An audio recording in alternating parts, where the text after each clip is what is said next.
Lanjutan hijaunya lembah, hijaunya lereng pegunungan. Cerita, Arif Sujana. Audiobook, novel silat. Bab 15. Berita tentang Sri Baginda Maharaja Singasari yang sedang gering akhirnya sampai juga di tanah Kediri. Bukan main gundahnya Raja Kertanegara yang mendengar berita itu dari seorang utusan Istana Kutaraja.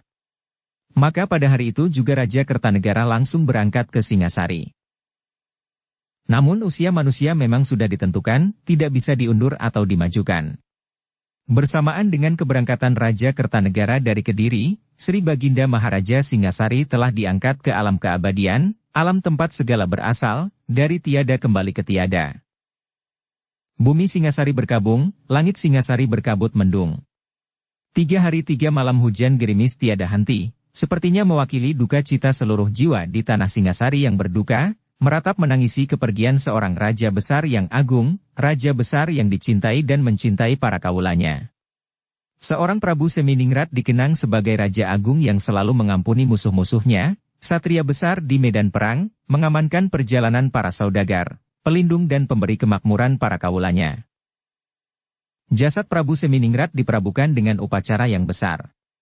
Abunya dicandikan di sebuah tempat yang tinggi, sebagai penghormatan tertinggi untuk diagungkan, sebagai Maharaja titisan Dewa Kasih.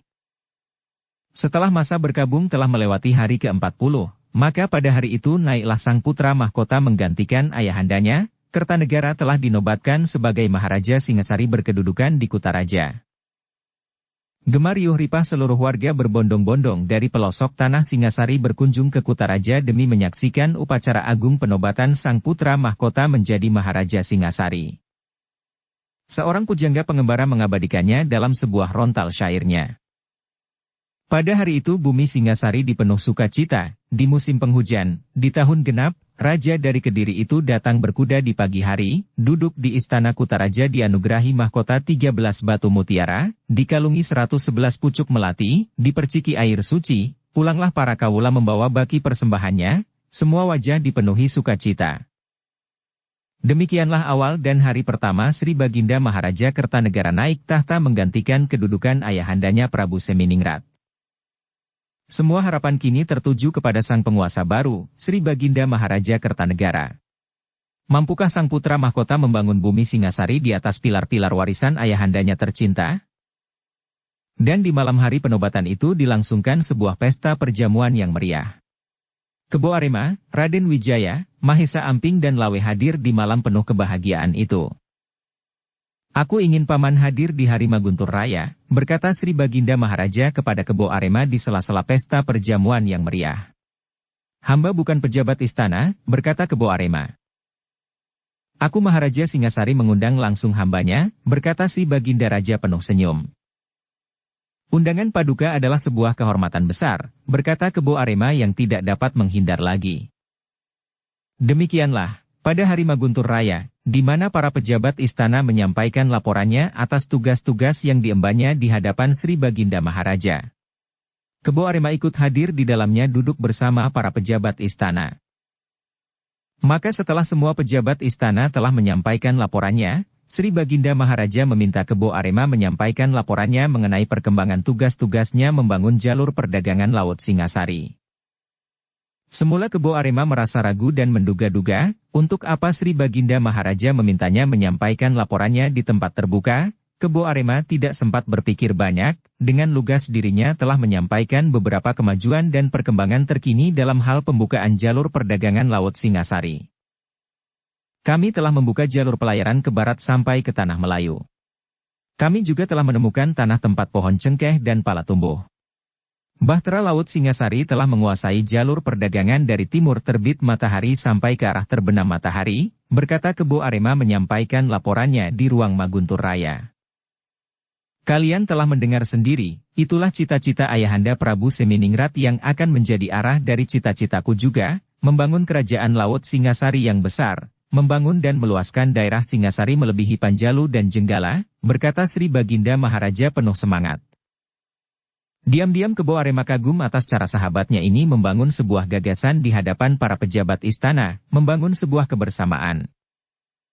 Bakat kepemimpinannya telah mulai tumbuh, berkata Kebo Arema dalam hati. Demikianlah, Ketika hari sudah naik terang, Sri Baginda Maharaja telah meninggalkan ruang Maguntur Raya diikuti oleh para pejabat istana. Sementara itu Kebo Arema langsung kembali ke pesanggrahan Ratu Anggabhaya. Sesampainya di pesanggrahan, berbagai pertanyaan datang dari Raden Wijaya, Lawi dan Mahesa Amping, menanyakan perasaan Kebo Arema hadir di ruang Maguntur Raya. Hari ini aku seperti menjadi pejabat besar istana, berkata Kebo Arema sambil mengelus janggutnya. Wajah dan penampilan paman sudah sangat mendukung, berkata Lawi sambil manggut-manggut. Sementara itu sangkala di pesanggrahan Ratu Anggabhaya sepertinya terlalu cepat berlalu, tidak terasa senja telah datang memeluk pucuk-pucuk atap, melingkungi rumput-rumput taman pelataran yang hijau dalam kabut bening. Patung Dewi Kasih yang berdiri di tepi kolam kecil termenung menatap ikan-ikan kecil berwarna-warni menyelusup berenang di antara teratai yang tengah berbunga putih. Di saat itulah hadir Sri Maharaja Kertanegara di pesanggrahan Ratu Anggabhaya. Sebuah kehormatan Sri Paduka datang ke tempat kami, berkata Ratu Anggabhaya menyambut kedatangan Maharaja Kertanegara dengan penuh kegembiraan. Aku rindu mendengar celoteh 4 orang sahabatku para pelaut sejati, berkata Maharaja Kertanegara yang langsung duduk bersama di pendapa sepertinya sengaja menghilangkan kesan kewibawaannya sebagai seorang Maharaja Singasari.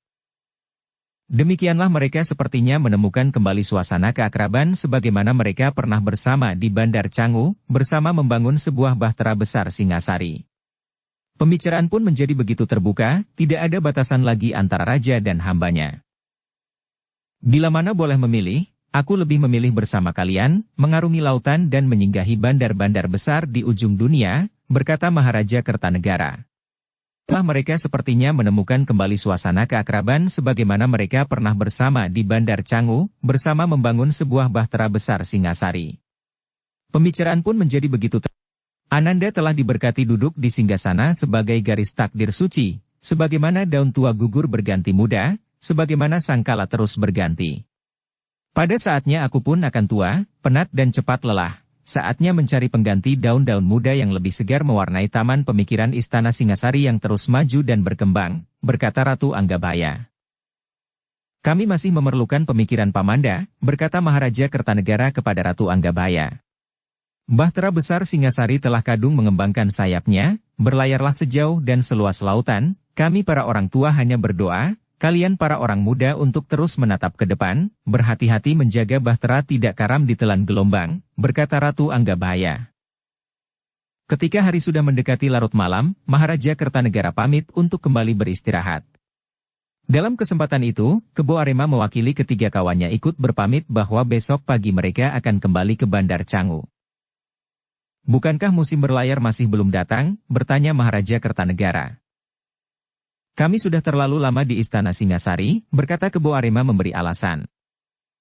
Mereka sudah punya istana sendiri di Bandar Canggu, itulah sebabnya mereka ingin cepat meninggalkan kita, berkata Lembutal sambil melirik kepada anaknya Raden Wijaya. Pagi itu sudah terang bumi, angin sejuk lewat tangkai-tangkai pohon dan dedaunan hijau yang kerap, kesejukan angin menjadi bertambah segar bila terhirup masuk ke dalam hidung. 4 orang lelaki terlihat tengah menunggangi kudanya berjalan tidak terlalu tergesa-gesa, udara pagi yang segar menyapu wajah mereka. Ternyata mereka tidak lain adalah Kebo Arema, Lawi, Raden Wijaya dan Mahesa Amping yang telah jauh meninggalkan gerbang kota raja. Secepatnya aku akan bersama kembali di Bandar Canggu, berkata Mahesa Amping ketika mereka sampai di persimpangan jalan. Salam untuk semua warga Padepokan Bajraseta, berkata Raden Wijaya melepas Mahesa Amping yang terlihat mengambil jalan ke arah barat. Mahesa Amping baru merasakan kesendiriannya ketika telah melangkah jauh dari jalan persimpangan tempat mereka berpisah. Untuk mengusir kesendiriannya itu, terlihat Mahesa Amping menghentak kudanya agar berlari cepat. Kuda Mahesa Amping adalah kuda yang sudah begitu jinak, mengerti apa yang diinginkan tuannya. Dan kuda itu sudah terlihat memacu langkahnya berlari seperti terbang menyusuri jalan tanah lapang. Debu mengepul terbang di belakang kaki kuda yang berlari kencang. Mahesa Amping memperlambat laju kudanya, tidak lagi menyusuri jalan tanah, tapi berbelok mengambil jalan ke kiri ke arah padang ilalang yang luas. Ternyata Mahesa Amping bermaksud mengambil arah jalan lebih cepat menuju Padepokan Bajraseta. Lengkung langit di atas padang ilalang terlihat berawan mendung, sebagai tanda hujan akan segera datang. Terlihat Mahesa Amping bersama kudanya terus maju yang terkadang hilang terhalang gerumbul semak-semak yang tinggi. Untunglah, manakala hujan telah turun begitu derasnya, Mahesa Amping sudah berada di bibir sebuah hutan. Kerap dahan dan dedaunan di hutan itu telah melindungi Mahesa Amping dari terpaan air hujan yang begitu lebat tercurah dari atas langit. Mahesa Amping bermaksud mencari tempat bernaung, di samping berlindung dari hujan, juga sekedar mengistirahatkan kudanya yang telah begitu lama berjalan. Ternyata Mahesa Amping tidak sendiri di hutan itu, di bawah sebuah pohon besar terlihat seorang lelaki tua tengah berlindung dari hujan. Hujan begitu deras, berkata Mahesa Amping ketika dekat dengan lelaki tua itu sebagai perkataan awal, pengganti sapaan kepada orang yang baru dikenal. Hujan memang sangat deras, berkata orang itu membalas ucapan Mahesa Amping. Anak mas dari mana dan hendak kemana, bertanya orang tua itu dengan ramah. Aku dari arah kota raja bermaksud hendak ke Padepokan Bajraseta, berkata Mahesa Amping. Padepokan Bajraseta, bertanya orang itu sepertinya ingin memperjelas apa yang didengarnya. Padepokan Bajraseta, aku akan ke sana, berkata Mahesa Amping memperjelas ucapannya karena pada saat itu suara air hujan memang cukup membisingkan. Apakah anak mas salah seorang cantrik di Padepokan Bajraseta? Kembali orang tua itu bertanya. Benar, aku cantrik di Padepokan itu, berkata Mahesa Amping tidak menutupi jati dirinya. Ternyata Gusti telah meringankan langkah kakiku, aku pun juga bermaksud akan ke Padepokan Bajraseta, berkata orang tua itu penuh senyum. Ada keperluan apakah yang membawa orang tua datang mengunjungi padepokan kami, bertanya Mahesa Amping. Namaku Empu Nada, demikian orang-orang memanggilku, aku memang bermaksud ke Padepokan Bajraseta untuk sedikit urusan, berkata orang tua itu yang memperkenalkan dirinya bernama Empu Nada. Puji syukur Sang Gusti telah pertemukan aku dengan salah seorang cantriknya, jadi aku tidak perlu banyak bertanya arah menuju Padepokan Bajraseta. Namaku Mahesa Amping. Kita dapat berjalan bersama, berkata Mahesa Amping memperkenalkan dirinya dan tidak berusaha mendesak dan mencari tahu kepentingan orang tua itu yang memperkenalkan dirinya sebagai Empu Nada. Terima kasih, berkata Empu Nada dengan wajah gembira. Sementara itu hujan nampaknya sudah reda, beberapa butir air yang tersimpan di pelepah daun kadang terlepas jatuh menyiram bumi. Hujan sudah reda. Aku senang punya teman di perjalanan, berkata Mahesa Amping yang sepertinya sudah sangat dekat dan menyukai orang tua yang baru saja dikenalnya itu. Aku pun sangat senang mendapatkan kawan yang dapat mengantarku sampai ke Padepokan Bajraseta, berkata Empu Nada yang terlihat tengah bersiap untuk berjalan bersama. Terlihat mereka berdua telah berjalan menyusuri jalan setapak yang biasa dipakai oleh para pemburu. Akhirnya mereka pun telah keluar dari hutan itu, langit siang di luar hutan itu sudah nampak bersih meski awan tipis masih menyembunyikan wajah sang mentari. Aku telah menyusahkan anak mas, kehadiranku telah membuat anak mas berjalan kaki, berkata Empu Nada merasa tidak enak hati melihat Mahesa Amping berjalan kaki menuntun kudanya. Jarak perjalanan kita sudah tidak begitu jauh, berkata Mahesa Amping sambil tersenyum. Sebenarnya perkataan Mahesa Amping hanya sekedar bahasa manis saja. Kenyataannya perjalanan mereka masih cukup jauh, terutama bila ditempuh dengan berjalan kaki. Banyak hal yang mereka bicarakan selama di perjalanan. Mahesa Amping semakin mengenal beberapa hal pribadi dari orang tua itu, meski hanya sebatas beberapa sifat dan wataknya yang ternyata seorang yang sangat menyenangkan, sangat terbuka dan seorang pendengar yang baik. Jadi anak mas sudah lama meninggalkan Padepokan Bajraseta, berkata Empu Nada ketika mendengar cerita Mahesa Amping tentang beberapa perjalanan pelayarannya. Kira-kira 4 kali pergantian musim hujan, berkata Mahesa Amping. Pelepah daun kadang terlepas jatuh menyiram bumi. Berapa lama lagi kita akan sampai ke Padepokan Bajraseta? Bertanya Empu Nada ketika melihat matahari sudah mulai turun miring ke arah barat. Padepokan Bajraseta ada di belakang bukit itu, berkata Mahesa Amping sambil menunjuk ke arah sebuah bukit. Berarti kita masih menemui malam di perjalanan, berkata Empu Nada. Kita bermalam di puncak bukit itu, berkata Mahesa Amping memberikan gambaran perjalanan mereka. Sebagaimana yang dikatakan oleh Mahesa Amping, mereka telah sampai di atas puncak bukit di saat malam telah turun mendekap bumi. Di puncak bukit itu banyak berdiri batu-batu besar. Di sela-sela batu itulah mereka merebahkan dirinya sekedar menghindari terpaan angin dingin malam. Ketika semburat warna merah muncul di ujung malam, mereka berdua sudah terjaga. Terlihat mereka tengah bersiap untuk melanjutkan perjalanannya. Demikianlah, ketika matahari sudah jauh merayap menjelang siang terlihat mereka sudah mendekati padukuhan terdekat, tidak lama lagi mereka akan sampai di Padepokan Bajraseta. Di regol gerbang Padepokan Bajraseta, beberapa cantrik menyambut gembira kedatangan Mahesa Amping. "Perkenalkan ini Empu Nada, kami bertemu di perjalanan, ada maksud bertemu dengan Kakang Mahesa Murti," berkata Mahesa Amping memperkenalkan kawan seperjalanannya ketika bertemu dengan Mahesa Murti di pendapa Padepokan Bajraseta. "Apakah mataku ini tidak salah mengenal orang?" berkata Mahesa Murti yang masih ingat wajah Empu Nada, seorang kepercayaan dari Pangeran Gacho Bahari dari Kediri. "Anak mas tidak salah mata, kita pernah bermain dalam 1-2 jurus," berkata Empu Nada dengan wajah penuh senyum. "Selamat datang di padepokan sederhana kami, Empu Nada pasti punya kepentingan yang kuat datang ke tempat ini," berkata Mahesa Murti yang sudah hilang kecurigaannya terhadap Empu Nada, mungkin air wajah dari Empu Nada yang nampak begitu polos, begitu penuh kasih memancar dari sinar wajahnya. Setelah bersih-bersih diri, Mahesa Amping dan Empu Nada dipersilahkan beristirahat sejenak sambil menyantap beberapa potong makanan dan minuman hangat. Akhirnya, perlahan Empu Nada menyampaikan maksud dan tujuannya datang ke Padepokan Bajraseta. "Garis hidupku memang aneh, dulu aku telah salah berdiri di belakang Pangeran Gacho Bahari," berkata Empu Nada berhenti sebentar membiarkan Mahesa Murti mengenang sedikit tentang Pangeran Gacho Bahari yang pernah ingin memberontak atas kekuasaan Syah Singasari. "Saat ini kembali langkahku salah berpijak," lanjut Empu Nada menyambung perkataannya.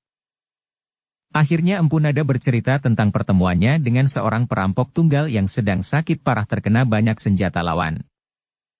"Aku membawanya ke gubukku, merawatnya," bercerita Empu Nada. "Ketika dirinya telah kembali sembuh seperti sedia kala, ku berharap dengan bimbingan dan tuntunanku, orang itu akan kembali ke jalan yang benar," berkata Empu Nada sambil berhenti sebentar menarik nafas panjang, sepertinya tengah mengumpulkan beberapa kenangan. "Aku gembira sekali, orang itu ternyata punya bakat dan kecerdasan yang kuat," berkata Empu Nada. Terlihat wajah Empu Nada tiba-tiba begitu suram, sepertinya dipenuhi duka dan penyesalan yang syarat. "Ternyata aku telah menciptakan tanduk untuk seekor serigala, apalagi ketika datang seorang raja dari gelang-gelang yang memberikannya banyak janji-janji, serigala itu sepertinya telah kembali ke padang perburuannya, ke padang perburuan yang lebih besar. Saat ini serigala itu telah berencana dengan Raja Gelang-Gelang untuk merampok kekuasaan penguasa baru Singasari," berkata Empu Nada mengakhiri ceritanya. "Apakah Empu Nada pernah memberitahukan kepadanya bahwa langkahnya telah masuk di jalan simpang?" bertanya Mahesa Murti kepada Empu Nada. "Serigala itu sudah tidak mempan lagi dimasuki nasihat apapun, bahkan dirinya merasa telah sampai pada batas pencarian keakuannya," berkata Empu Nada. "Carilah aku di mana tidak ada aku," bertanya Mahesa Murti menegaskan. "Benar, dirinya telah menemukan aku yang lain, si aku nafsunya sendiri yang diakuinya sebagai penguasa tunggal, membenarkan segala tindakannya, semua dianggapnya sebagai kebaikan. Mata hatinya sepertinya telah terbalik, matahari telah terbit di ujung barat mata hatinya," berkata Empu Nada. "Siapakah nama orang itu?" bertanya Mahesa Murti. "Namanya Mahesa Rangga," berkata Empu Nada. "Aku pernah mendengar nama itu disebut oleh salah seorang pedagang yang berasal dari arah barat Singasari, menurutnya adalah seorang yang sakti mandraguna, tidak terkalahkan, dan diam-diam telah memupuk kekuatan, sebagai kekuatan bayangan, sebagai penguasa bayangan yang juga ikut menarik upeti dari beberapa padukuhan terdekat," berkata Mahesa Murti. "Ternyata anak mas punya banyak telinga," berkata Empu Nada. "Beberapa bulan yang lalu, ada banyak pesanan senjata dari pedagang yang berasal dari barat Singasari," berkata Mahesa Murti. "Mereka memang telah memupuk sebuah kekuatan di sana," berkata Empu Nada meyakinkan. "Serigala itu sudah mempunyai tanduk, kita harus cepat bertindak sebelum serigala itu bersayap," berkata Mahesa Amping yang selama itu ikut mendengar memberikan tanggapannya. "Itulah maksud kedatanganku ke Padepokan Bajraseta ini, meminta pertimbangan dan tindakan dari pimpinan padepokan ini yang kutahu selalu menjunjung tinggi kebenaran," berkata Empu Nada. Sementara itu matahari di atas Padepokan Bajraseta telah pudar mendekati senja, lengkung langit berwarna putih sejuk melengkungi keteduhan. Beberapa cantrik terlihat masuk regol gerbang padepokan dengan pakaian yang berlumpur. Rupanya mereka baru pulang dari sawah. Saat itu memang awal musim penghujan, saat yang baik untuk membajak sawah di saat tanah basah tersiram banyak hujan. Paman Sembaga dan Paman Wantilan sudah datang, undanglah mereka ke pendapa, berkata Mahesa Murti kepada Mahesa Amping. Mahesa Amping segera turun dari pendapa menemui Sembaga dan Wantilan. Ternyata sang pelaut telah kembali, berkata Sembaga menggoda menyambut kedatangan Mahesa Amping. Aku rindu mengotori seluruh tubuh dengan lumpur di sawah, berkata Mahesa Amping penuh senyum. Siapakah yang ada di pendapa bersama sang ketua, bertanya Wantilan penuh selidik. Paman pasti pernah mengenalnya, seorang kepercayaan Pangeran Gaco Bahari dari Kediri yang dulu pernah paman hancurkan padepokannya beberapa tahun yang lalu, berkata Mahesa Amping. Untuk apa dia datang ke padepokan kita, bertanya Wantilan. Kakang Mahesa Murti meminta paman berdua datang nanti malam ke pendapa utama. Ada yang ingin disampaikan, mungkin keingintahuan paman berdua akan terjawab, berkata Mahesa Amping. Kalau begitu kami akan segera membersihkan diri, berkata Sembaga. Juga berganti pakaian, berkata Mahesa Amping sambil tersenyum melihat Sembaga dan Wantilan berjalan cepat meninggalkannya, mungkin seperti yang dikatakannya akan segera bersih-bersih diri. Terlihat Mahesa Amping telah kembali naik ke pendapa utama padepokan Bajraseta. Sementara itu sang waktu terus bergulir di atas padepokan Bajraseta, wajah langit semakin meredup dan akhirnya kusam pekat menghitam. Sang malam telah datang bersama armada ke-8-nya, menyergap dan menutupi batas pandang wajah bumi. Sebelum melangkah lebih jauh, yang paling utama adalah melihat kekuatan lawan, berkata Mahesa Murti di pendapa utama Bajraseta. Telah hadir di pendapa adalah Sembaga dan Wantilan yang telah diberitahu tentang beberapa hal yang telah terjadi dan berkaitan dengan kedatangan Empu Nada di padepokan Bajraseta. Dan kehadiranku di sini berkaitan dengan penyelidikan kekuatan lawan itu, berkata Sembaga. Ternyata Paman Sembaga telah tanggap, benar apa yang Paman duga. Aku berkeinginan menugaskan paman berdua bersama Mahesa Amping ke daerah barat itu, berkata Mahesa Murti. Sudah lama kaki ini tidak menginjak tanah lebih jauh dari sawah dan ladang di padepokan Bajraseta ini, berkata Wantilan penuh senyum. Kapan kami akan berangkat, berkata Sembaga sepertinya sudah tidak sabaran lagi. Hari ini Mahesa Amping baru saja tiba, biarlah dia beristirahat dulu 1-2 hari, berkata Mahesa Murti. Mahesa Amping memang terlihat sudah sangat suntuk, akhirnya Mahesa Murti menyilahkan Mahesa Amping dan Empu Nada beristirahat lebih dulu. Dan malam di musim penghujan itu memang begitu dingin, di pertengahan malam kembali hujan mengguyur bumi, membasahi halaman depan padepokan Bajraseta, melelapkan semua yang telah tertidur di awal malam. Dan hujan baru sedikit berhenti di awal pagi dengan siraman gerimis kecilnya, membuat siapapun akan enggan membuka matanya. Namun di pagi yang masih gerimis itu Mahesa Amping dan Empu Nada sudah terlihat keluar dari kamarnya. Setelah bersih-bersih diri mereka langsung ke pendapa utama. Ternyata anak mas Mahesa Murti telah terbiasa bangun di awal pagi, berkata Empu Nada yang telah melihat Mahesa Murti ternyata sudah mendahuluinya berada di pendapa utama padepokan Bajraseta. Orang tua bilang bangun pagi akan memanjangkan usia, berkata Mahesa Murti kepada Empu Nada. Dan rejeki kita tidak keduluan dipatok ayam, berkata Mahesa Amping melanjutkan. Sambil menikmati wedang jahe hangat dan beberapa potong ubi manis mereka saling bercerita banyak hal, terutama Mahesa Amping banyak bercerita tentang perjalanan pelayarannya bersama Bahtera Besar Singasari menuju Tanah Gurun, sebuah pulau di ujung timur matahari sebagai tempat asal pohon cengkeh dan pala, sebuah tanaman di zaman itu yang harganya sama dengan harga sebuah emas. Impian Maharaja Seminingrat telah terwujud, saatnya Maharaja Kertanegara melanjutkan dan memapankannya, berkata Mahesa Murti menanggapi cerita Mahesa Pukat. Musuh-musuh Maharaja muda itu ternyata punya siasat yang sangat tajam, menusuk Singasari di saat semua daya pikiran tertuju keluar, membangun jalur perdagangan laut bagi kemakmuran nagari, berkata Empu Nada. Empu Nada benar, kita harus menutup kelemahan itu, agar Singasari tidak terganggu memperluas cakrawala kekuasaannya yang luhur bagi bumi Singasari tercinta, berkata Mahesa Murti. Ternyata aku datang di tempat yang benar, di padepokan para ksatria Singasari, berkata Empu Nada. Empu Nada telah datang di tempat Sanak Kadang sendiri, berkata Mahesa Murti. Terlihat Empu Nada tersenyum menangkap maksud perkataan dari Mahesa Murti. Gambar cakra di lengan Empu Nada telah mempertemukan dua saudara yang telah lama terpisah, jalur perguruan sejati, berkata Mahesa Murti. Jalur perguruan sejati masih hidup di Padepokan Bajra Seta ini lewat Paman Mahesa Agni murid tunggal Empu Purwa saudara seperguruan Empu Berantas, berkata Mahesa Murti memberikan penjelasannya. Dalam permainan sejurus dua jurus bersamamu, aku juga telah menduga bahwa kita punya dasar kanuragan yang sama, berkata Empu Nada penuh kegembiraan. Ada berita gembira lain yang akan aku sampaikan untuk Empu Nada, berkata Mahesa Murti sambil menatap Empu Nada. Cepat katakan, jangan buat orang setuaku ini jadi penasaran, berkata Empu Nada tidak sabaran. Berbahagialah, bahwa Maharaja Singasari yang tengah berkuasa saat ini adalah murid terkasih dari saudara Empu Nada sendiri, berkata Mahesa Murti kepada Empu Nada. Aku memang punya saudara kembar, mungkinkah yang engkau maksudkan adalah Dangka saudara kembarku itu, bertanya Empu Nada masih ragu. Benar, saudara kembar Empu Nada yang telah mengangkat murid kepada Maharaja Kertanegara bernama Empu Dangka, berkata Mahesa Murti. Sudah lama kami berpisah. Apakah anak mas mengetahui keberadaan saudaraku itu? Bertanya Empu Nada. Ketika kami pulang dari Tanah Madura, menyusuri Sungai Porong, kami tidak menemukan Empu Dangka di tempat terakhirnya, sepertinya telah hilang di telan bumi, berkata Mahesa Amping ikut bercerita ketika bersama Kertanegara menyusuri Sungai Porong tempat terakhir Empu Dangka.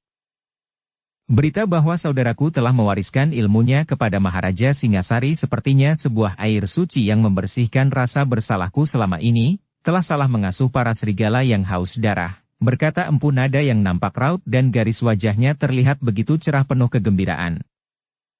Sementara gerimis di luar pendapa utama terlihat sudah surut, bumi sudah terlihat tersenyum terang bersama awan putih bening mengisi cakrawala. Beberapa burung kecil terlihat terbang melintas. Dan pagi yang cerah sepertinya mewarnai langit Padepokan Bajra Seta. Mungkin kehadiran Mahesa Amping menjadikan suasana Padepokan itu telah menjadi semakin menambah kegembiraan.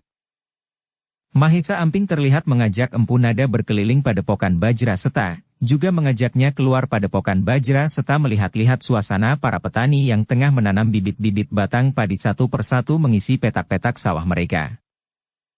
Suasana yang menyenangkan, pesona alam yang indah dalam gairah kegembiraan para petani, berkata Empu Nada. Kedamaian seperti inilah yang kadang datang mengusik hari-hari dalam pengembaraanku, berkata Mahesa Amping. Kedamaian yang selalu membuat iri para petualang seperti diriku, berkata Empu Nada. Seandainya saja bumi tanpa bencana dan peperangan, suasana kedamaian ini akan menjadi lukisan yang abadi, berkata Mahesa Amping.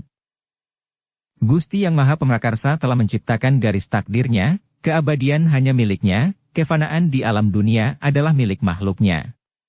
Dengan dasar inilah kita hambanya disuruh memilih, masuk dalam keabadiannya atau terjerumus dalam kefanaan abadi, berkata Empu Nada. Petua Empu Nada adalah pusaka, berkata Mahesa Amping yang menangkap makna terdalam dari tutur Empu Nada. Anak mas telah sampai dalam pencerahan batin. Aku senang telah bertemu dengan orang-orang macam anak mas. Padepokan Bajra Seta telah melahirkan banyak putra terbaik sebagai cahaya bumi di kegelapan malam, berkata Empu Nada. Sementara itu matahari sudah semakin merayap tinggi, dari sebuah saung terlihat seorang lelaki bertelanjang dada memanggil mereka. Mahesa Amping dan Empu Nada mendekatinya, ternyata lelaki bertelanjang dada itu tidak lain adalah Mahesa Semu. Bokayu Padmita sengaja membuat pecak gabus kesukaanmu, berkata Mahesa Semu ketika Mahesa Amping dan Empu Nada mendekatinya. Demikianlah, mereka sejenak menikmati makan siang di pinggir sawah, meriung bersama para cantrik lainnya yang sudah dari pagi berkeringat bekerja di sawah. Sebuah kegembiraan dan kebahagiaan bersama yang jarang sekali dirasakan oleh Empu Nada. Makanan yang paling nikmat yang pernah aku rasakan, berkata Empu Nada sambil menyuap nasi liwet dan sepotong gabus pecaknya di atas sehelai daun pisang yang masih basah. Hari yang telah ditentukan akhirnya telah tiba. 3 ekor kuda terlihat pagi itu telah keluar dari regol gerbang Padepokan. Mereka adalah Wantilan, Sembaga dan Mahesa Amping. Berbahagialah anak mas yang telah banyak melahirkan para ksatria berjiwa mulia, berkata Empu Nada kepada Mahesa Murti ketika melepas kepergian 3 orang cantrik pilihan Padepokan Bajra Seta. Tugas kita hanya menanam dan merawatnya, Gusti Yang Mahakarsa yang menentukan berhasil atau tidaknya panen raya, berkata Mahesa Murti tersenyum. Kamu benar anak mas, aku memang harus belajar banyak dengan anak mas, berkata Empu Nada ketika melihat 3 ekor kuda telah menghilang di tikungan jalan. Wantilan, Sembaga dan Mahesa Amping memang sudah masuk ke tikungan jalan, menyusuri jalan padukuhan. Dan manakala berhadapan dengan padang ilalang yang luas, mereka menepak perut kuda agar berlari kencang. Terlihat 3 ekor kuda berlari kencang saling berkejaran membelah ilalang yang tinggi hingga sebadan. Angin pagi menerpa wajah-wajah mereka, mengusap semangat pengembara di padang pengembaraan, mengusap semangat 3 ksatria menuju padang pembaktian. Mereka seperti elang gurun yang terbang bebas merdeka mencari padang perburuannya, hinggap sebentar di puncak-puncak bukit karang yang tinggi, melewati ngarai dan lembah hijau, atau menghilang di telan kepekatan hutan rimba yang lebat. Setelah beberapa hari menempuh perjalanan yang melelahkan, akhirnya mereka telah mendekati tempat daerah yang mereka tuju. Terlihat 3 ekor kuda telah memasuki sebuah regol gerbang sebuah kademangan, matahari pagi menyapu wajah-wajah mereka. Beberapa petani yang akan berangkat menuju ke sawah hanya sebentar menatap mereka, sepertinya kademangan itu sudah terbiasa didatangi para tamu asing. Permisi paman, dapatkah menunjukkan kepada kami rumah saudagar Kimung, bertanya Mahesa Amping kepada seorang petani yang berpapasan dengannya. Rumah saudagar Kimung tidak jauh lagi, jalan lurus dari sini Kisanak akan menemui rumah yang cukup besar dengan lumbung padi yang juga cukup besar. Di depan pendapa berdiri pohon asam yang besar, berkata petani itu memberikan ancer-ancer rumah saudagar Kimung. Terima kasih paman, berkata Mahesa Amping kepada petani itu. Sebagaimana yang dikatakan petani itu, mereka menemukan sebuah rumah besar dengan sebuah lumbung padi yang juga cukup besar. Ada pohon asam yang sudah tua berbatang besar melebihi sepelukan tangan orang dewasa. Sebagaimana umumnya rumah yang ada di kademangan itu, rumah itu terbuka tidak dibatasi pagar. Terlihat keranda bambu di depan rumahnya sebagai tempat merayap pohon labu parang yang nampaknya sudah banyak yang telah kuning matang. Selamat datang di Kademangan Padang Bulan, berkata seorang lelaki bertubuh tambur turun dari pendapa rumah yang ternyata adalah saudagar Kimung. Ternyata nama saudagar Kimung sangat santer di penjuru Kademangan ini, kami tidak susah mencarinya, berkata Wantilan yang langsung menyalami lelaki pemilik rumah itu. Mahesa Amping, Sembaga dan Wantilan segera diajak naik ke pendapa rumah. Percayalah, aku dapat memegang rahasia, berkata saudagar Kimung dengan berbisik takut ada yang mendengar.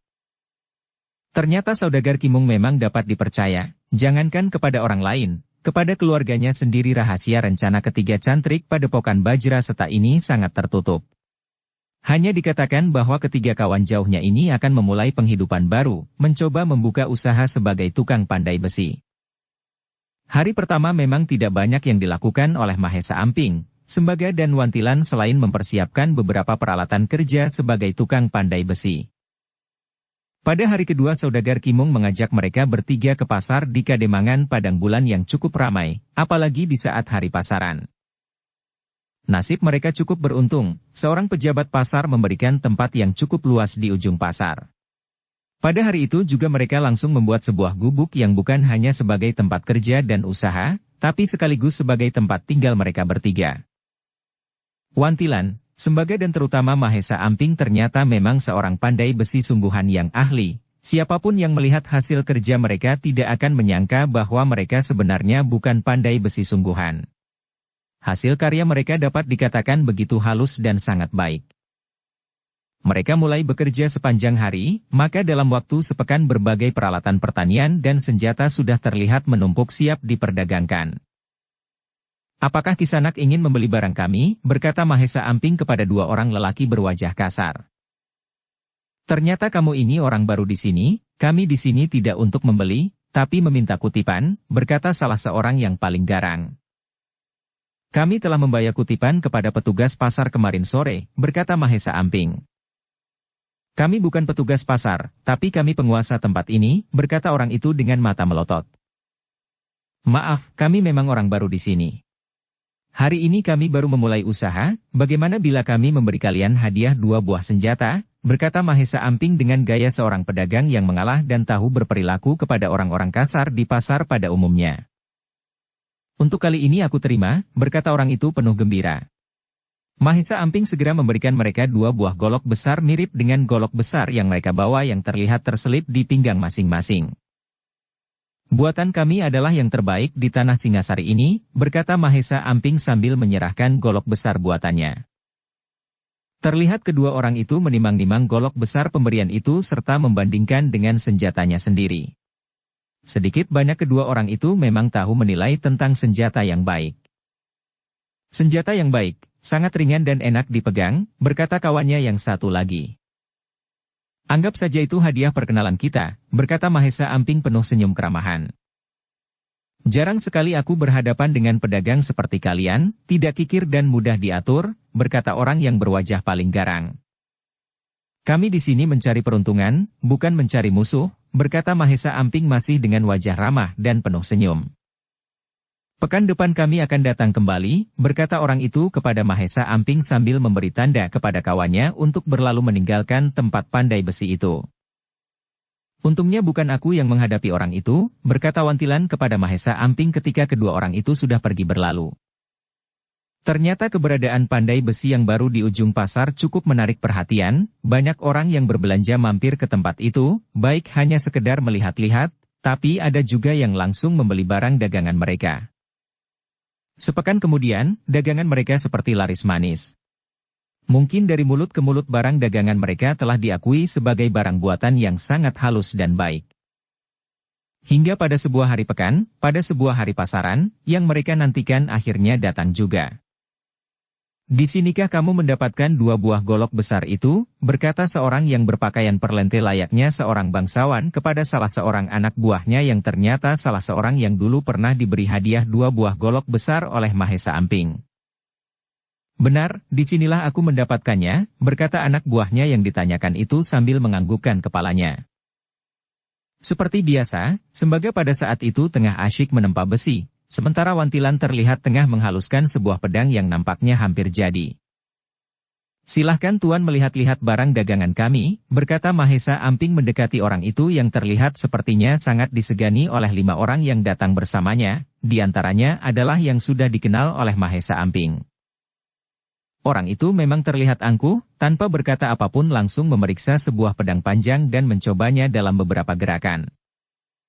Tuan dapat menguji ketajaman pedang buatan kami, berkata Mahesa Amping sambil mengeluarkan sebuah batang bambu yang panjangnya kurang lebih sedepa. Silahkan tebas bambu ini, berkata Mahesa Amping sambil menjulurkan bambu itu di hadapan orang itu. Maka tanpa banyak cakap orang itu telah membuat ancang-ancang untuk mengayunkan pedang di tangannya. Luar biasa, bambu di tangan Mahesa Amping sudah terpotong dengan halusnya dengan sekali tebasan. Pedang yang bagus, berkata orang itu langsung memuji pedang hasil karya Mahesa Amping.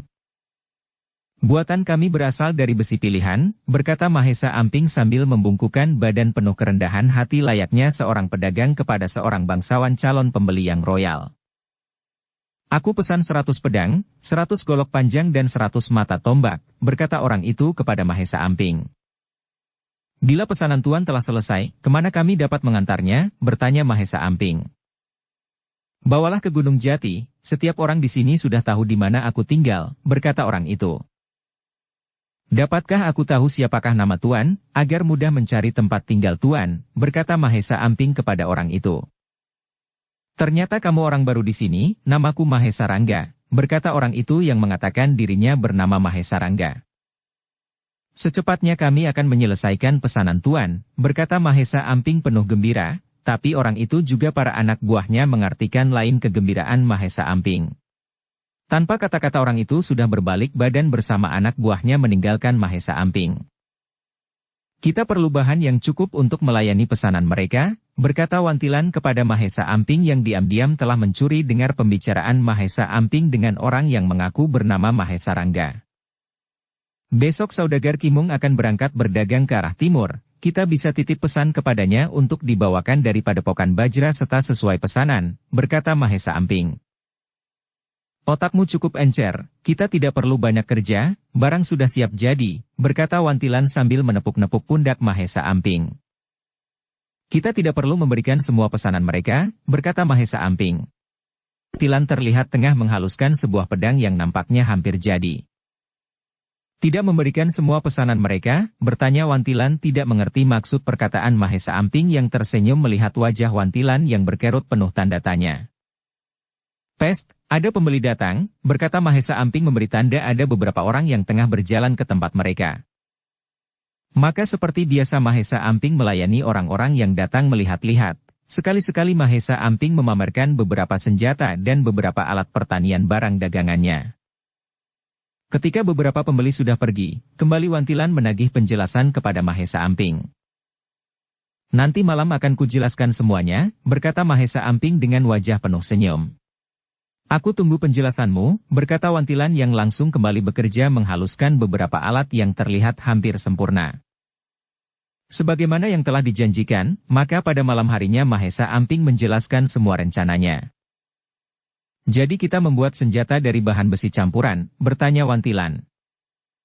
Benar, di bawah kekuatan senjata yang kita miliki, setidaknya bila beradu dengan senjata kita akan mudah patah, berkata Mahesa Amping sambil tersenyum.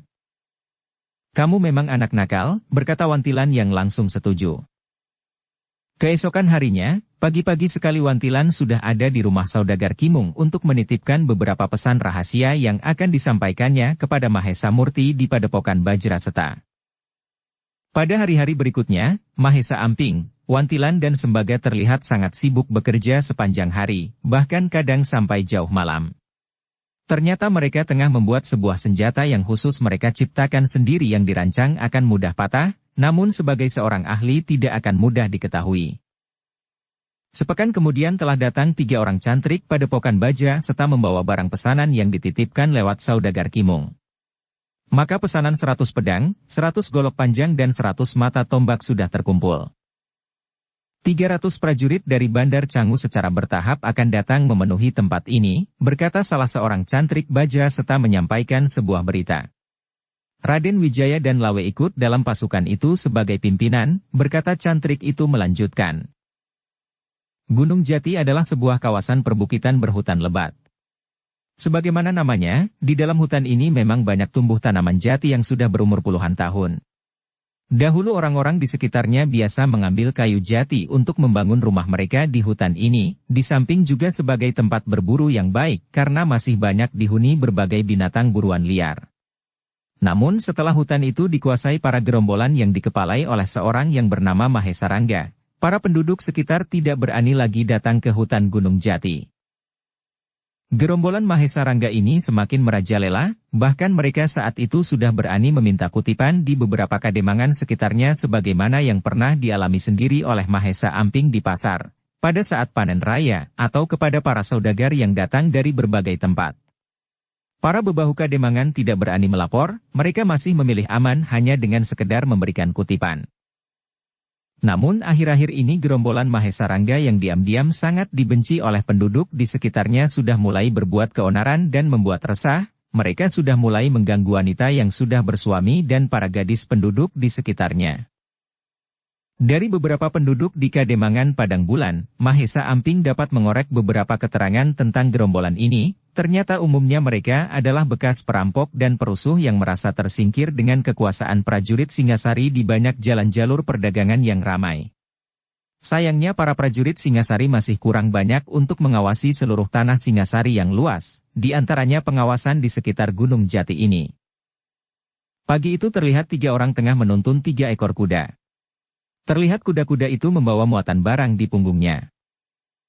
Ternyata ketiga lelaki itu adalah Mahesa Amping, Sembaga dan Wantilan yang tengah mendaki membawa senjata pesanan Mahesa Rangga di Gunung Jati. Terlihat mereka telah semakin masuk ke hutan Gunung Jati.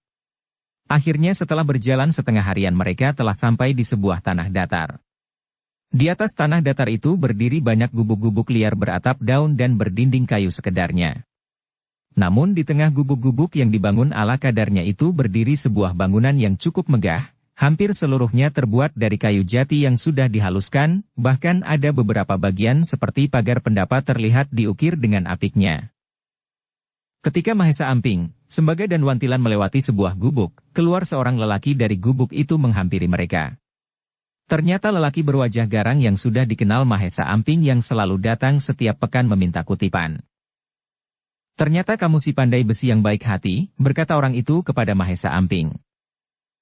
Aku membawa barang pesanan tuanmu, berkata Mahesa Amping kepada orang itu.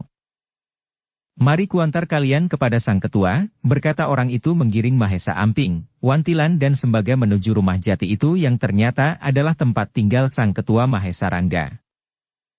Kalian tunggu di sini, aku akan menemui sang ketua, berkata orang itu meminta Mahesa Amping dan kawan-kawannya menunggu di bawah halaman pendapa rumah jati itu. Terlihat orang itu masuk ke dalam rumah. Tidak lama berselang orang itu terlihat kembali keluar dari pintu berjalan menghampiri Mahesa Amping dan kedua kawannya.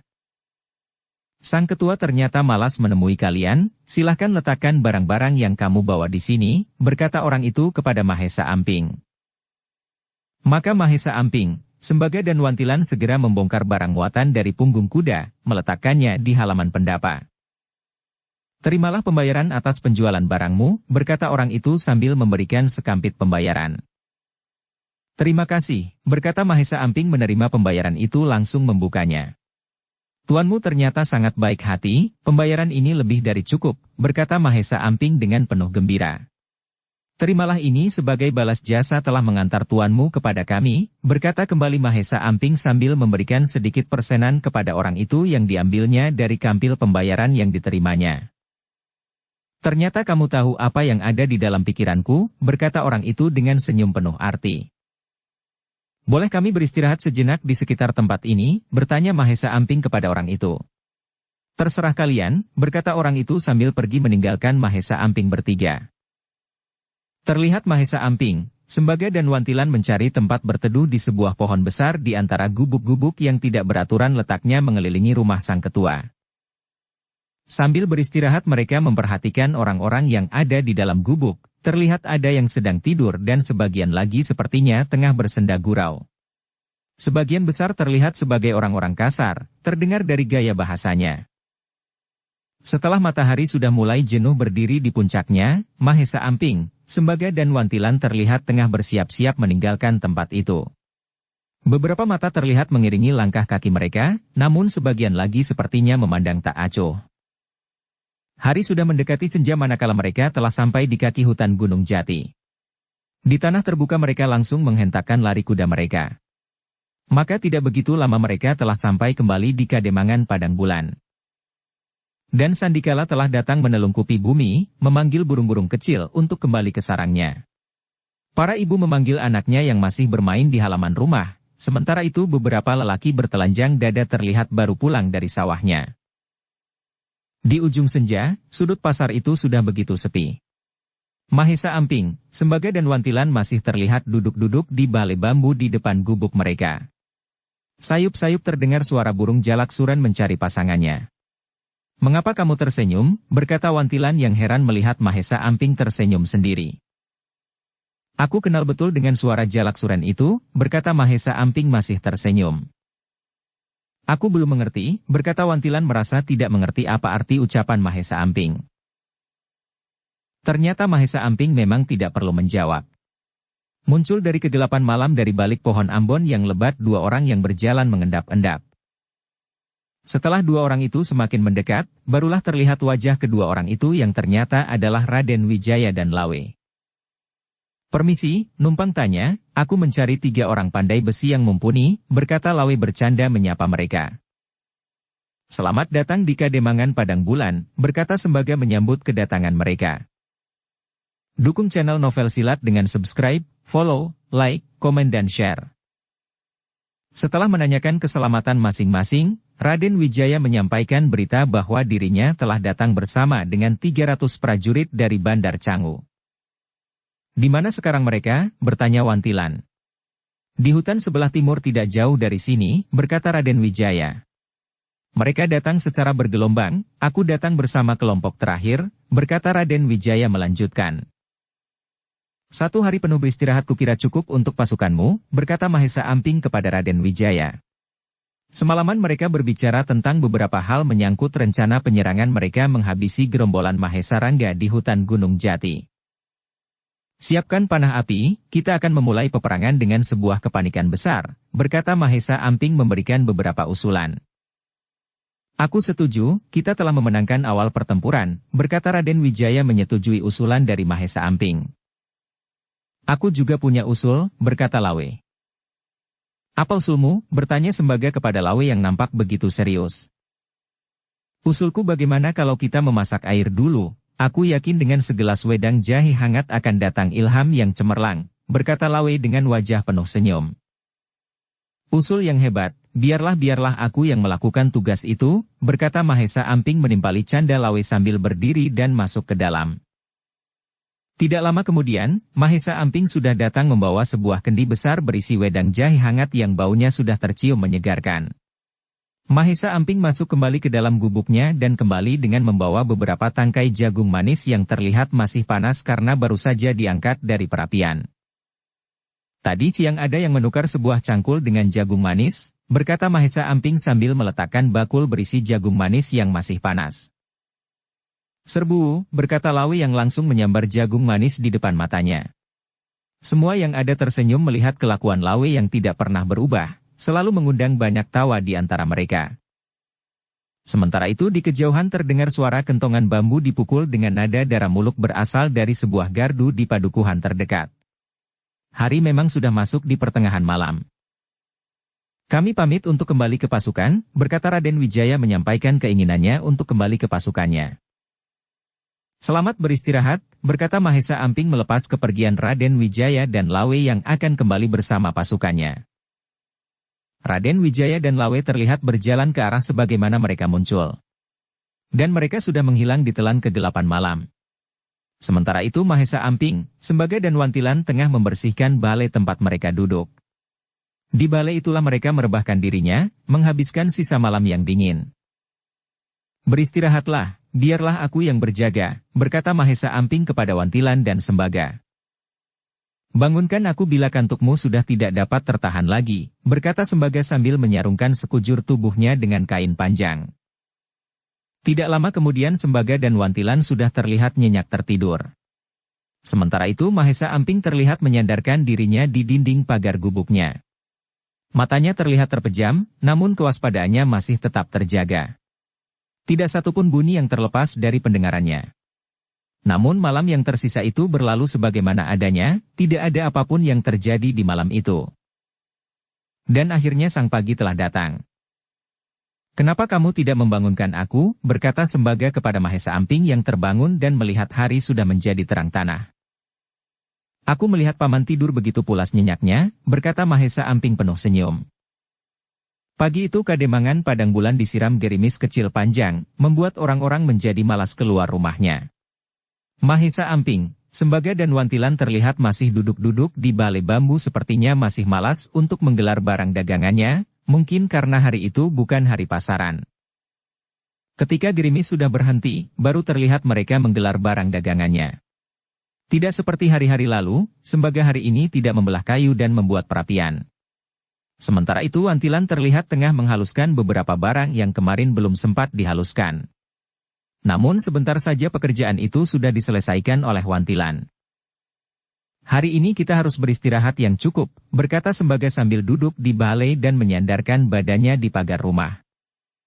Rebusan jagung manis, berkata Mahesa Amping keluar sambil membawa beberapa potong jagung manis. Hari itu tidak banyak yang dilakukan oleh Mahesa Amping, Sembaga dan Wantilan. Seharian mereka hanya bercakap-cakap di atas balai.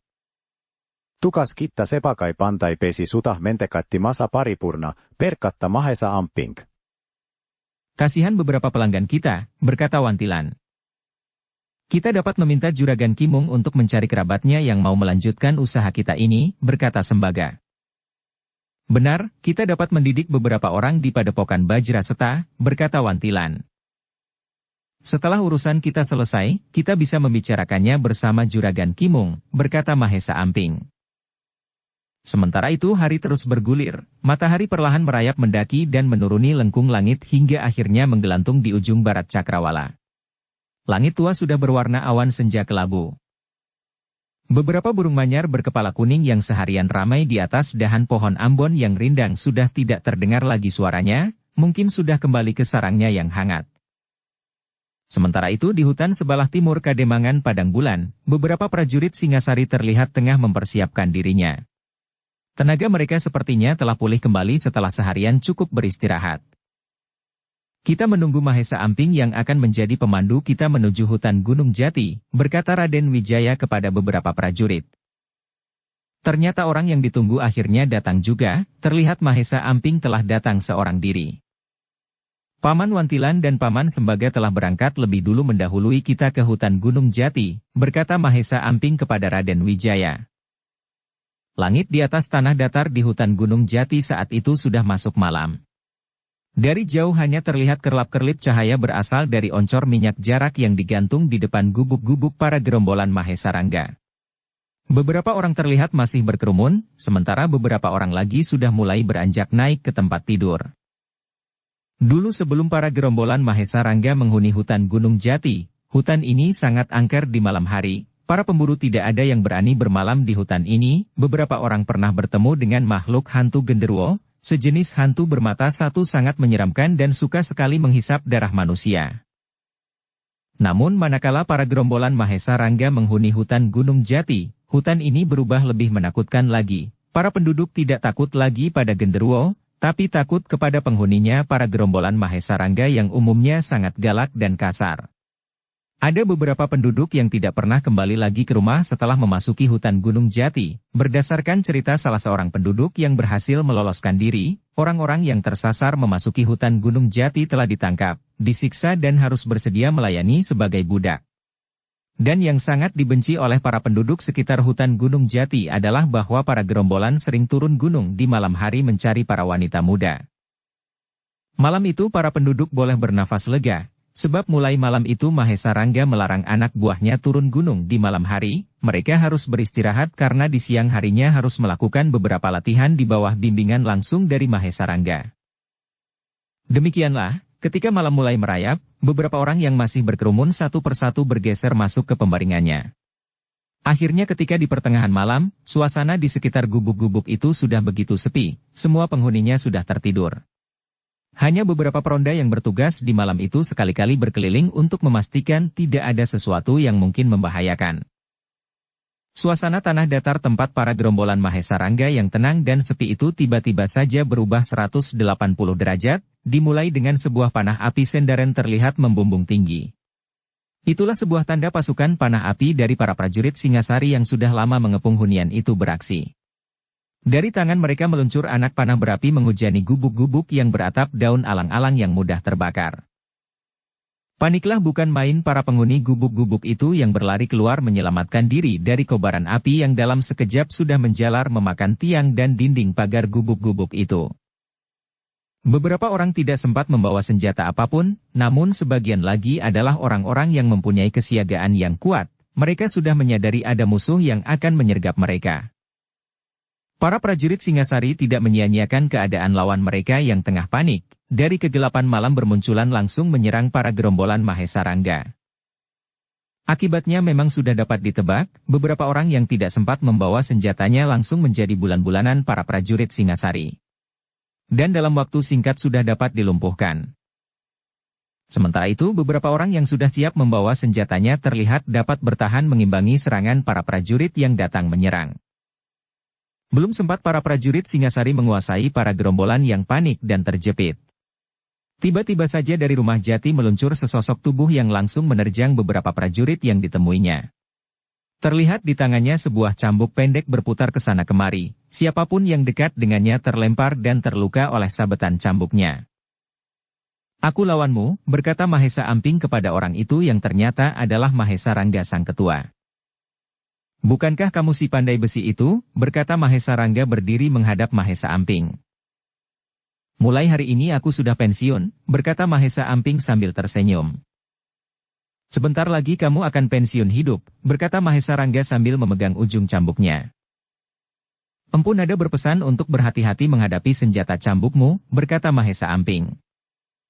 "Sudah kuduga, pasti ulah orang tua itu yang membawa pasukan Singasari datang ke hutan ini," berkata Mahesa Rangga penuh kemarahan yang terlihat dari kilatan matanya. "Empu Nada sudah berbuat sesuai kata hatinya," berkata Mahesa Amping. Kata hati seorang yang menerima keadaan, kata hati seorang yang tidak punya cita-cita dan keinginan, berkata Mahesa Rangga. Keinginanmu terlewat tinggi, berkata Mahesa Amping mencoba memancing kemarahan dari Mahesa Rangga. Ternyata pancingan Mahesa Amping mengenai sasaran. Kamulah tumbal pertama cita-citaku, berkata Mahesa Rangga sambil melepaskan gerakan sendal pancing menyerang dengan cambuknya ke arah Mahesa Amping. Tar! Terdengar suara cambuk mengenai tempat kosong karena Mahesa Amping telah berhasil bergeser ke belakang, namun masih merasakan getaran kekuatan tenaga cambuk sebagai tanda pemilik cambuk mempunyai tenaga cadangan yang kuat. Ternyata cambuk itu seperti bermata, kemanapun Mahesa Amping menghindar cambuk itu terus mengejarnya. Mahesa Amping sepertinya telah menjadi bulan-bulanan orang bercambuk itu. Sementara itu para prajurit Singasari masih terus mendesak para gerombolan yang berkelahi dengan cara yang kasar, baik dengan gerakan maupun dengan ucapannya. Terang, dua buah pedang beradu dengan kerasnya. Salah satunya terlihat pupus putung. Itulah pedang buatan usulan Mahesa Amping yang rapuh. Terang! Terang! Terang! Beberapa senjata telah beradu dengan kerasnya, dan hasilnya adalah sebuah sumpah serapah dari beberapa orang anak buah Mahesa Rangga yang kecewa dengan senjata barunya. Senjata jelek, berkata orang itu sambil melempar golok besarnya yang sudah putung. Menyerahlah, berkata seorang prajurit Singasari menggertak lawannya yang sudah tidak bersenjata. Di waktu yang sama, Mahesa Amping dan Mahesa Rangga terlihat bertempur semakin seru. Mahesa Amping telah merubah siasat berkelahinya, tidak lagi terus menghindar, tapi sekali-kali berbalik menyerang masuk ke pertahanan lawannya yang bercambuk. Bukan main kagetnya orang bercambuk itu mendapatkan serangan balik dari Mahesa Amping yang begitu cepat serta tidak dapat diduga. Terlihat orang itu telah bergeser beberapa langkah ke samping menghindari serangan belati pendek Mahesa Amping yang terus mengejarnya. Namun Mahesa Rangga adalah orang yang telah digembleng langsung oleh Empu Nada telah sampai pada tataran tingkat tinggi. Maka sambil bergeser menjauh, kembali menyerang dengan cambuknya kali ini menyerang melingkar. Demikianlah pertempuran antara dua Mahesa ini telah menjadi semakin seru dan menegangkan. Pertempuran semakin cepat dan kuat, masing-masing telah mengeluarkan seluruh kemampuannya. Masing-masing telah meningkatkan tataran ilmunya selapis demi selapis. Sementara itu para prajurit Singasari yang dipimpin oleh Raden Wijaya dan Lawe serta dibantu oleh dua orang cantrik utama Padepokan Bajra Seta yaitu Sembaga dan Wantilan telah hampir dapat menguasai lawannya. Terang! Terang! Dua buah senjata pedang kembali terlihat putus putung. Dan dua buah sumpah serapah kembali terdengar. Senjata setan, dua orang anak buah Mahesa Rangga melontarkan kamus sumpah serapahnya. Menyerahlah, berkata Lawi kepada seorang lawannya yang hanya memegang sebuah senjata yang sudah putung setengahnya. Setengah pedangku ini masih lebih panjang dari belatimu, berkata orang itu sambil melakukan serangan dengan langsung membabat leher kepala Lawi. Lawi bukan lagi anak muda biasa, ketampilan kanuragan serta telah dapat melambari tenaga cadangan. Maka sambil merendahkan tubuhnya, membiarkan pedang putung itu lewat di atas kepalanya, dibenturkannya senjata putung itu dengan belatinya. Terang! Kali ini pedang putung kembali hampir mendekati gagang pedang. Apakah kamu masih belum juga menyerah? Bertanya Lawe sambil menggoyang-goyangkan belatinya ingin menunjukkan bahwa senjatanya sekarang sudah jauh lebih panjang daripada pedang lawan yang sudah putung tinggal gagangnya saja yang masih dipegangnya. Pedang murahan, berkata orang itu sambil melempar gagang pedang itu ke wajah Lawe. Untungnya Lawe telah selalu waspada. Hanya dengan memiringkan kepalanya, nyaris gagang pedang itu lolos lewat beberapa centi dari wajahnya. Plok! Plok! Tangan Lawi yang sudah tidak sabaran telah dua kali menampar bolak-balik kanan dan kiri wajah lawannya. Tamparan itu ternyata sangat begitu kuat dan keras. Langsung lawan Lawi roboh dengan kepala terasa berkunang-kunang jatuh rebah ke tanah, mungkin telah pingsan. Sementara itu Mahesa Amping dan Mahesa Rangga masih bertempur dengan serunya, dua buah senjata yang mereka miliki memang mempunyai perbedaan yang mencolok, sebuah cambuk harus dimainkan dengan jarak yang cukup, sementara belati pendek harus menyerang pada sisi yang dekat.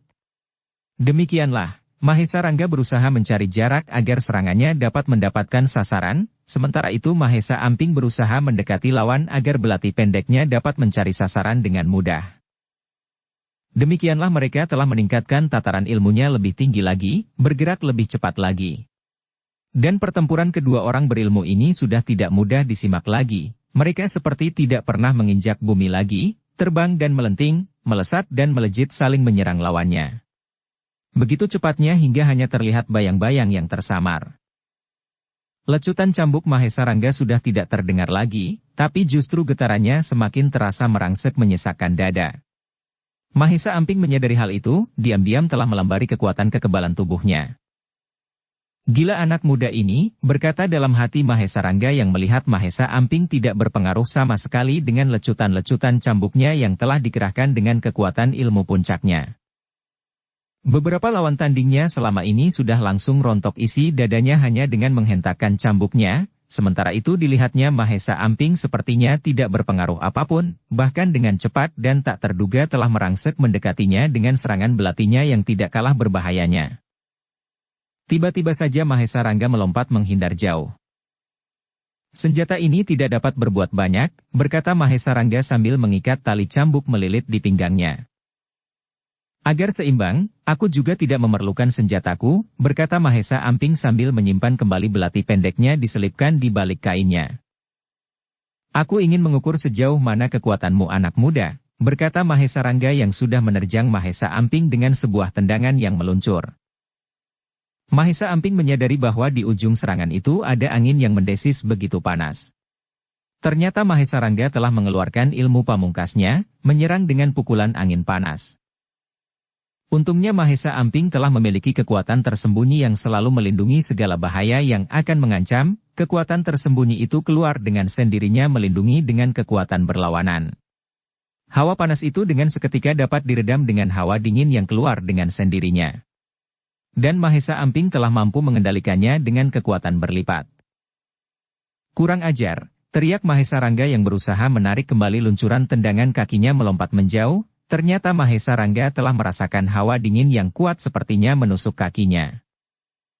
Jangan berbangga hati, berkata Mahesa Rangga sambil meningkatkan tataran ilmunya lebih tinggi lagi langsung menyerang Mahesa Amping dengan sebuah pukulan yang mengeluarkan angin panas.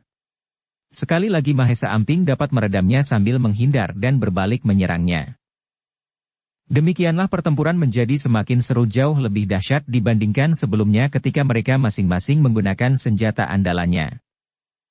Sementara itu pertempuran antara prajurit Singasari dan para gerombolan Mahesa Rangga sepertinya sudah dapat ditentukan, siapa yang telah dapat menguasai medan.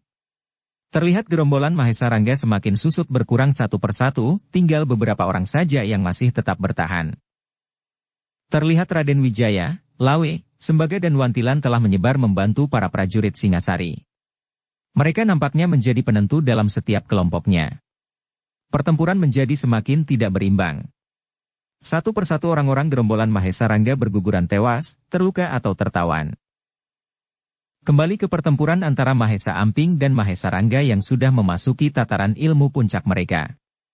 Namun Mahesa Amping adalah seorang ahli bahkan dapat dikatakan sebagai seorang empu untuk bidang kanuragan, sebagai seorang ahli biasanya dengan cepat dapat menghafal dan merekam gerakan lawan, dan Mahesa Amping mengetahui dari setiap langkahnya bahwa Mahesa Rangga diam-diam telah merekam setiap gerakan Mahesa Amping.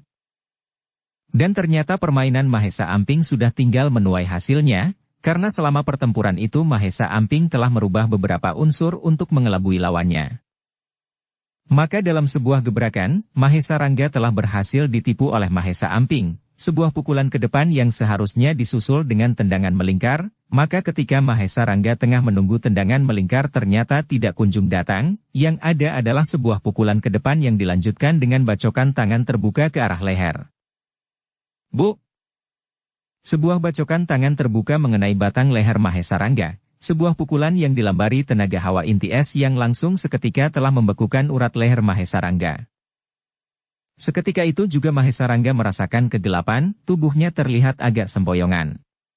Tapi kesempatan itu tidak dipergunakan oleh Mahesa Amping, terlihat Mahesa Amping hanya berdiam diri menunggu Mahesa Rangga siap kembali.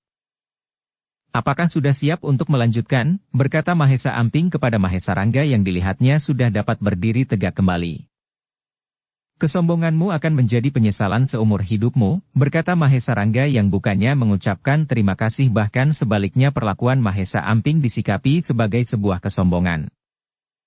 Ternyata Mahesa Rangga masih punya ilmu simpanan. Seketika sebuah kabut tebal menyelimuti seluruh tubuhnya dan melebar menutupi seluruh area tanah datar. Siapapun tidak dapat lagi melihat keadaan sekitarnya.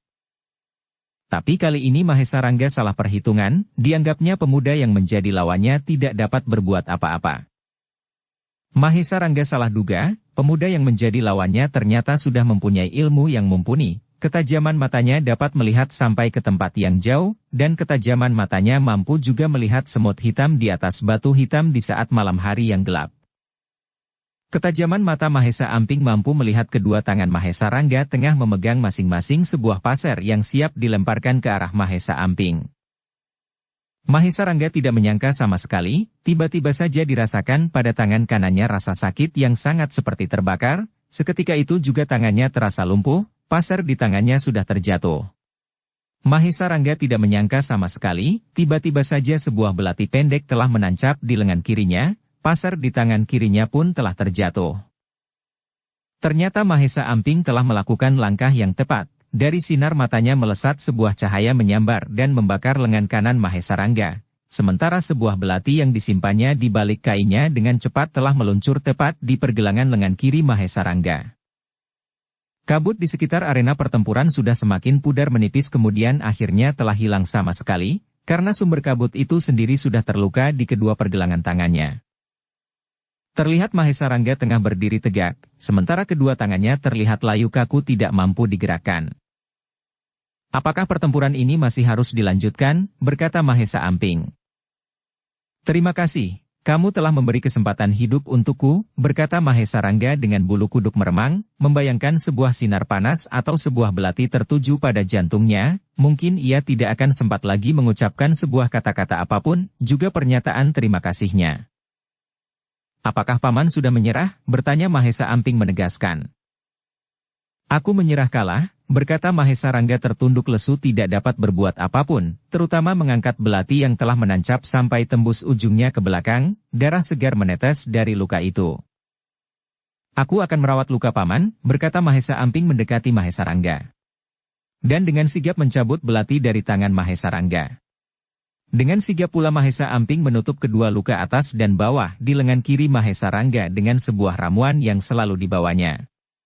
Dan ternyata ramuan obat Mahesa Amping yang berupa bubuk itu telah memampatkan darah yang mengalir. Mahesa Amping merobek sebagian kainnya dan membalut luka di pergelangan tangan kiri Mahesa Rangga.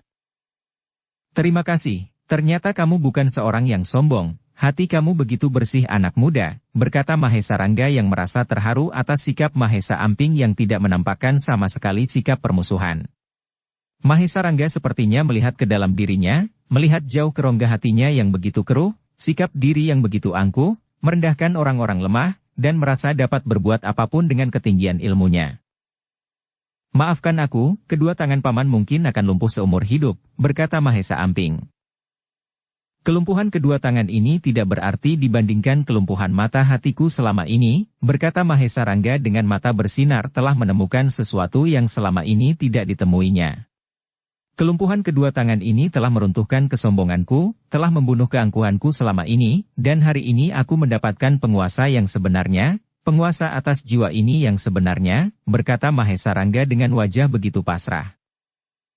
Paman telah tersasar di rimba Tatwa, hari ini paman telah ditunjukkan jalan sebenarnya, jalan menuju mata siwa, berkata Mahesa Amping sepertinya dapat membaca dan merasakan apa yang dirasakan oleh Mahesa Rangga. Kamu telah menemukan jalannya anakku, berkata tiba-tiba seorang tua yang entah dari mana datangnya sudah ada di dekat mereka. Maafkan atas apa yang telah aku lakukan selama ini wahai guruku, berkata Mahesa Rangga kepada orang tua itu yang tidak lain ternyata adalah Empu Nada. Sementara itu langit di atas tanah datar hutan Gunung Jati sudah terang. Sang pagi rupanya sudah datang bersama sang mentari menyibak cahayanya menembus dari sela-sela dahan dan daun pepohonan yang pepat di hutan itu.